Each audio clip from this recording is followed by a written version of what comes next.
పరకామణి కేసులో సిఐడి వేగం పెంచింది. 20 మందితో దర్యాప్తు చేయబోతోంది. దర్యాప్తు బృందంలో సిఐడి డీజీతో పాటు లీగల్ టీం, ఫోరెన్సిక్ టీం, ఒక ఎస్పీ, 3 డీఎస్పీలు ఉంటారు.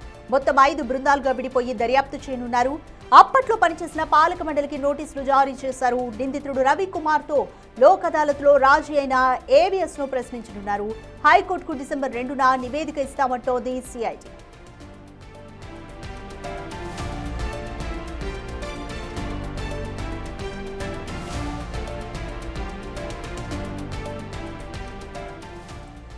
తిరుపతి పరకామణి కేసుకి సంబంధించి సిఐడి వేగం పెంచింది. ప్రత్యక్షంగా దర్యాప్తు చేస్తామంటూ సిఐడి తెలిపింది. ఇప్పటికే 20 మందితో దర్యాప్తు చేయబోతోంది. దీనికి సంబంధించి మోర్ డీటెయిల్స్ మా ప్రతినిధి దామోదర్ని అడిగి తెలుసుకుందాం. దామోదర్, సిఐడి ఇప్పుడు 20 మందితో పరకామణి కేసుని దర్యాప్తు చేయబోతుంది. సో ఎటువంటి వ్యూహంతో సిఐడి ముందుకెళ్లబోతోంది?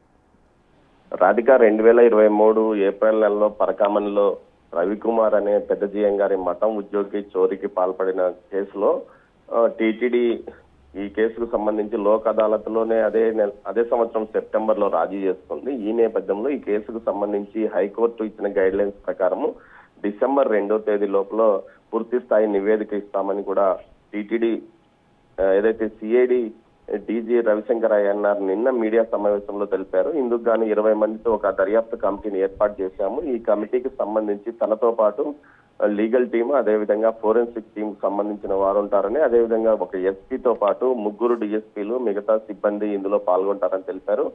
తిరుపతి కార్యాలయంతో పాటు విజయవాడ కార్యాలయం 2 చోట్ల నుంచి తాము పనిచేస్తామని చెప్పారు. అదేవిధంగా రవికుమార్ యొక్క ఆచూకీ తమకు లభ్యమైంది. అతను హైదరాబాద్ లో ఉన్నట్లు తమకు సమాచారం అందిందని తెలిపాడు.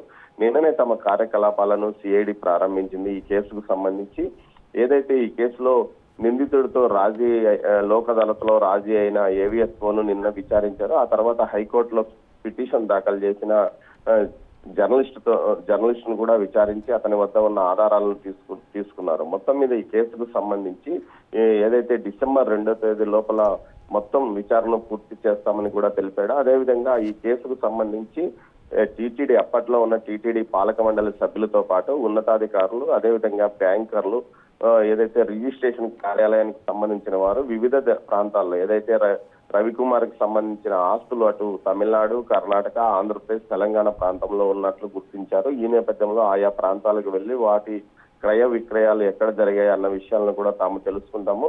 14 కోట్ల రూపాయలు ఏదైతే ప్రభుత్వ లెక్కల ప్రకారము 14 కోట్ల రూపాయల విలువైన ఆస్తులను మార్కెట్ లో సుమారు 50 నుంచి 60 కోట్ల విలువైన ఆస్తులను టీటీడీకి రవికుమార్ దఖలుపరిచారు. అయితే ఈ ఆస్తుల సంపాదన అతని ఉద్యోగం 1985లో జీఎం గారి మఠంలో ఉద్యోగిగా ప్రారంభించాడు. అప్పటి నుంచి అతని సంపాదన ఏ విధంగా కొనసాగింది, అప్పటి నుంచి ఇదే వ్యవహారంతో అతను పరకామణిలో చోరీకి పాల్పడ్డా అన్న కోణంలో కూడా తమ దర్యాప్తు కొనసాగుతుంది. దీంతో పాటు పరకామణిలో ఏ విధంగా అంటే ఇటు జీఎం గారి మఠాలకు సంబంధించిన వారిని ఏమాత్రము తనిఖీలు చేయకుండా వదిలిపెట్టడం వల్ల ఇలాంటి వ్యవహారం నడిచిందని, పరకామణిలో ఉన్న లోపాలను కూడా గుర్తించి వీటిలో ఏ విధంగా సరిదిద్దాలన్న విషయం మీద కూడా తాము హైకోర్టుకు ఒక నివేదిక ఇవ్వనున్నట్లు చెప్పారు. మొత్తం మీద ఈ కేసును డిసెంబర్ 2వ తేదీ లోపల పూర్తి చేసి హైకోర్టుకు నివేదిక ఇవ్వడానికి పూర్తి స్థాయిలో తమ టీం పనిచేస్తుంది. అదేవిధంగా ఏదైతే ఇక్కడ అవినీతికి ఏదైనా చోటు చేసుకుంది అన్న కోణంలోనే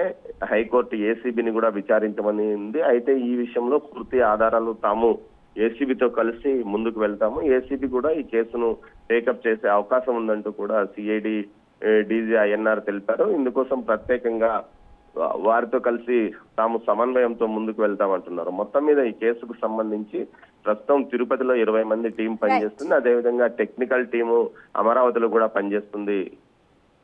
రైట్, థ్యాంక్ యూ దామోదర్.